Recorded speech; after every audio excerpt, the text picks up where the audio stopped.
कि आजाद कश्मीर की ऑपोजिशन जमातों ने मुख्तलिफ पोलिंग स्टेशन पर धांधली शुरू कर दी है।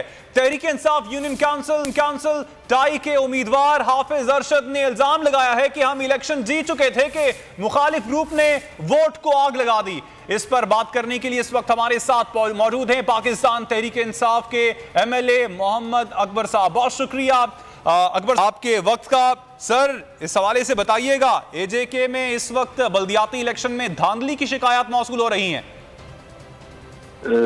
बहुत शुक्रिया। मैं बोल न्यूज चैनल का शुक्रिया अदा करता हूं कि उन्होंने हमें इस इलेक्शन के हवाले से बात करने का मौका दिया तो हम आवाम को अपनी आगाही दे सकें। तो ये असल में जितनी भी ये धांधली और वोटों को जो आग अब्बासपुर के हल्का में लगाई गई है, ये अपोजिशन के लोगों ने लगाई है और इसलिए लगाई है कि इस वक्त हमारी हुकूमत ने 31 साल बाद ये बल्दियाती इलेक्शन करवाए और आवाम को उनका जो बुनियादी हक था, फंडामेंटल बेसिक डेमोक्रेसी थी, उसमें उनको शामिल किया हुकूमत ने। लेकिन वो उनको ये बात नागवार गुजर रही थी और वो समझ रहे थे कि ये क्रेडिट सारा सरदार तनवीर इलियास साहब को जा रहा है, उनकी गवर्नमेंट को जा रहा है, हुकूमत को, PTI को जा रहा है।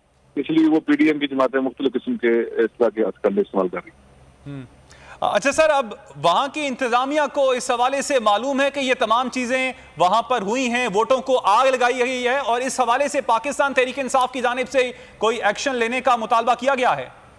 बिल्कुल जी, हमने उस वक्त इसी वक्त इंतजामिया को PM साहब ने हुक्म दिया है कि आप वो इलेक्शन वहां रोक दी। 2 यूनियन काउंसिल को इलेक्शन रोक दिए गए, रिजल्ट रोक दिए गए और रिजल्ट रोक के इंशाल्लाह देखेंगे उसके सारी सूरत हाल को। अगर इलेक्शन दोबारा भी कराना पड़ा तो इंशाल्लाह करवाएंगे। और सर, निशानदेही हो गई है उन लोगों की जिन्होंने बिल्कुल उन लोगों को हमने इंतजामिया को सख्त हिदायत की है कि उनको लोकेट करके उनके ऊपर कार्रवाई करें।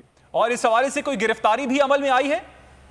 अभी तक तो कोई नहीं। अभी तो इंतजामिया को बताया गया है कि फौरी तौर पर, लेकिन इंतजामिया पुलिस सारी उसके पीछे लगी हुई है। इंशाल्लाह बहुत जल्द उनको गिरफ्तार भी करें, कानून के कटारे में उनको खड़ा